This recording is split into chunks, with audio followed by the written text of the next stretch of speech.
de rendre sa liberté aux Congolais. Dans bien des domaines, la liberté d'expression, l'accès aux médias publics et l'indépendance du juge. L'indépendance du juge, parce que sans une justice, une société ne saurait fonctionner. On a souvent régressé qu'amélioré. Les inégalités sociales sont aussi criantes qu'à la veille de l'indépendance. À l'envol, nous avons une explication. Mesdames, Mesdemoiselles et Messieurs, la promesse de liberté et de libération est si souvent déçue dans l'histoire de notre pays parce que les piliers de la dictature, de l'injustice et des inégalités sociales ne sont jamais réellement combattus. Bien au contraire, ils deviennent les fondements des pouvoirs qui se succèdent dans ce pays depuis l'époque II jusqu'à aujourd'hui. Ils en sont la racine spirituelle qui inspire les dirigeants et guide la population dans son action ou dans sa résignation.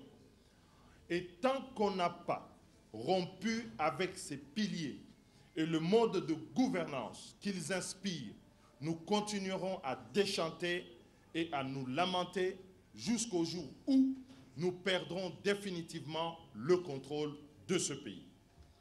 On peut changer l'architecture d'une prison, réaménager ses cellules, abattre les cloisons, élargir les couloirs, agrandir les toilettes, mais les piliers de l'univers carcéral, le contrôle et la privation de la liberté y demeureront et ça restera une prison.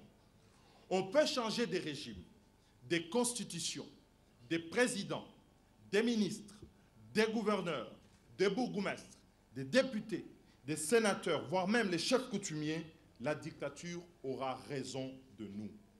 Ces piliers de la dictature que nous stigmatisons sont l'ignorance, la pauvreté et la corruption. L'ignorance est le premier pilier de la dictature dans notre pays. Elle favorise le paternalisme des autorités politiques et l'infantilisation de la population qui ne devient jamais responsable et donc jamais émancipée. Le Congolais finit par ignorer jusqu'à son propre devoir. Il remet aisément son destin entre les mains des autres, étrangers de préférence. Ils seront chinois, indiens, centrafricains, rwandais, angolais et j'en passe, mais cela exonéra le Congolais lui-même de sa propre responsabilité.